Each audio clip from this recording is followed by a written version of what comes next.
Olá, boa noite. Este é o Giro Veja com os destaques da quinta-feira.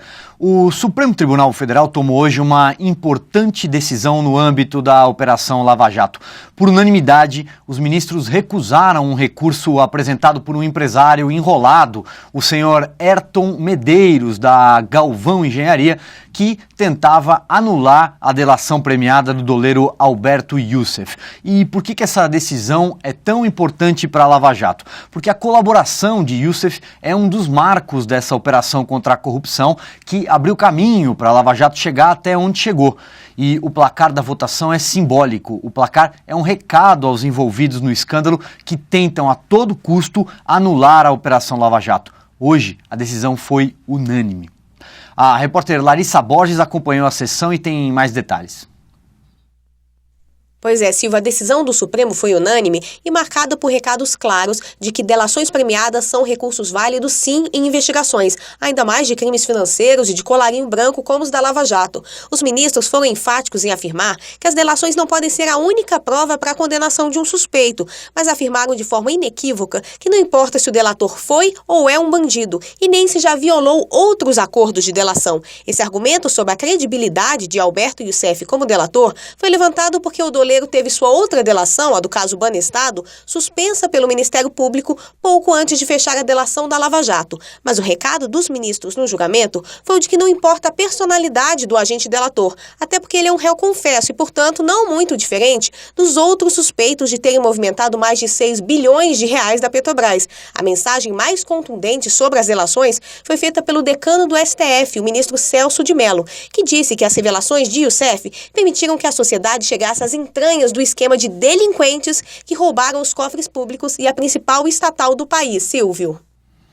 Pois é, como disse a Larissa, o voto do decano Celso de Mello foi muito contundente, muito simbólico. Nós temos as imagens, acompanhe.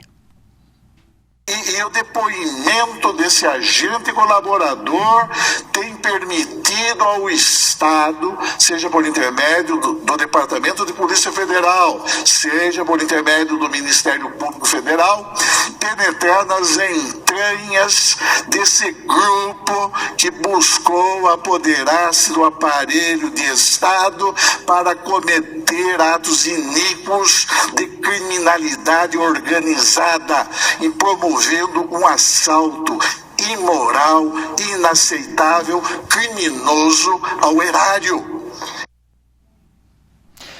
A CPI do BNDES aprovou convite para ouvir o ex-ministro Guido Mantega. Marcela Matos.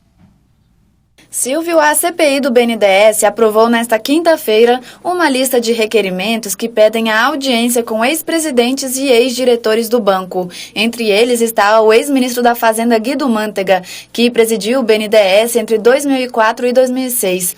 Ainda não há uma data para o depoimento de Mantega, que, aliás, pode se recusar a comparecer, já que foi apenas convidado pelo colegiado. E Silvio, hoje o presidente do banco, Luciano Coutinho, foi o primeiro a prestar depoimento à CPI. Como esperado, pouco acrescentou aos trabalhos e negou irregularidades nos contratos firmados com empresas estrangeiras.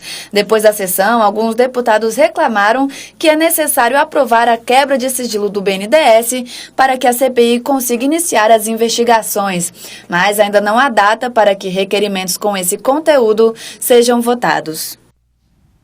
Obrigado, Marcela. No noticiário internacional, a maioria dos analistas apostou que a pré-candidatura do magnata falastrão Donald Trump derreteria. Mas uma pesquisa divulgada nessa quinta-feira mostra o contrário. A Julia Brown tem os detalhes. A mais recente pesquisa sobre a corrida presidencial americana, divulgada nesta quinta-feira, reforçou a liderança do magnata Donald Trump na disputa interna do Partido Republicano. Se as primárias para definir o candidato republicano nas eleições presidenciais dos Estados Unidos fossem realizadas hoje, Trump seria eleito com 27% das intenções de voto, 14 pontos à frente do segundo colocado, o neurocirurgião Ben Carson. Do lado democrata, a liderança da ex-secretária de Estado Hillary Clinton é ainda mais folgada. Com 45% das intenções de voto, ela tem uma vantagem de 23 pontos percentuais sobre o segundo colocado, o senador Bernie Sanders. Mas muita água ainda vai rolar debaixo dessa ponte, Silvio. Trump e Hillary registram as maiores taxas de rejeição. Ele com 36% e ela com 39%.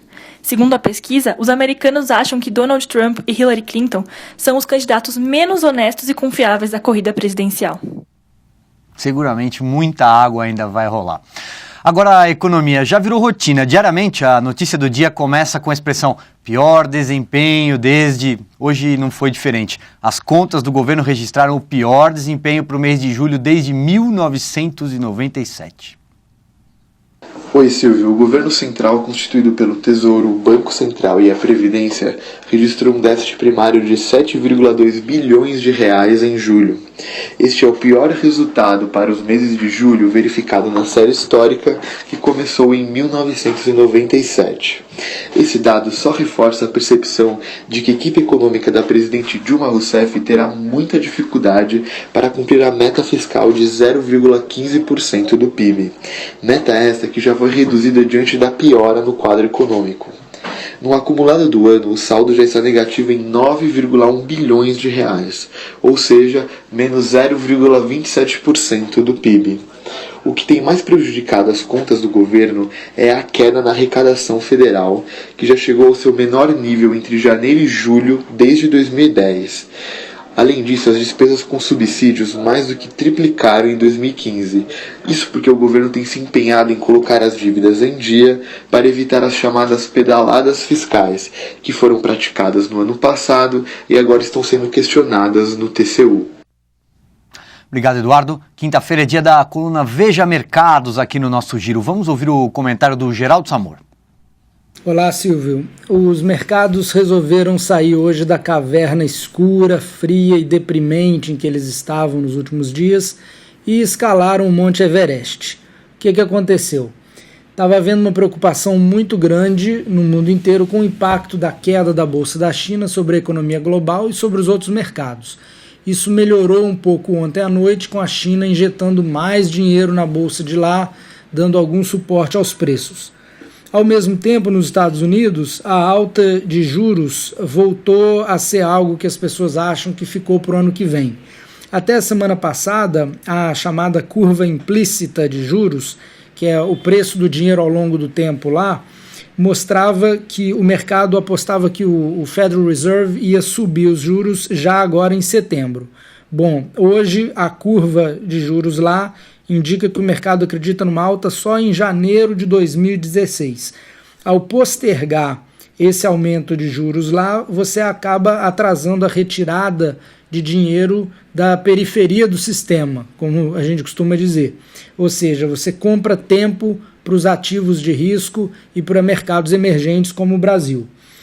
Além disso, o Ray Dalio, que é um aclamado gestor lá da Bridgewater Associates, disse numa carta aos seus investidores no início dessa semana que não só ele espera que não haja um aumento de juros agora, em setembro, como ele acha que os bancos centrais vão acabar resolvendo injetar mais dinheiro na economia nos próximos meses. Bom, além disso, aqui no Brasil, o mercado respirou um pouco aliviado também, com relação à proposta de aumento de impostos feita pela senadora Gleisi Hoffmann.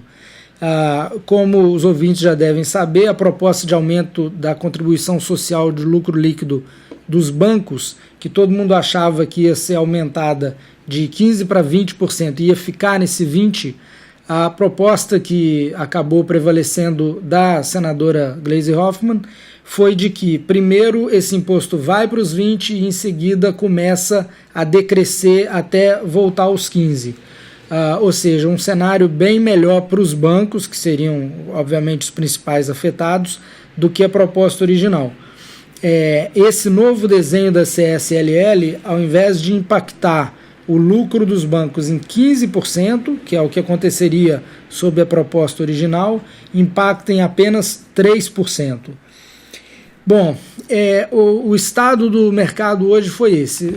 Não dá para ficar exatamente confiante no futuro da economia mundial quando você tem um otimismo aí em cima de injeção de dinheiro da China nos mercados e a expectativa de mais injeção de dinheiro por parte dos bancos centrais.